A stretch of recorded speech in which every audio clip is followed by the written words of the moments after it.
Баарыңыздарга салам. Дүйнө жүзү боюнча камыр туруш сериясына кош келиңиз. Ал эми бүгүн биз парагвайлык каньон-сита нанын жасайбыз. Бул рецепт үчүн биз камырды жууруп, 2 эсе чоңойгуча күтүшүбүз керек.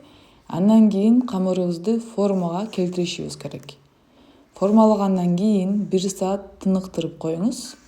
Анан наныңызды бышырсаңыз болот. Акыркы илимий изилдөөлөр көрсөткөндөй, дрожь денебизге кирип, тамак ашыбыз менен азыктанат жана бул тамакты жегенден кийин жооп катары спирт жана кычкыл газын пайда кылат.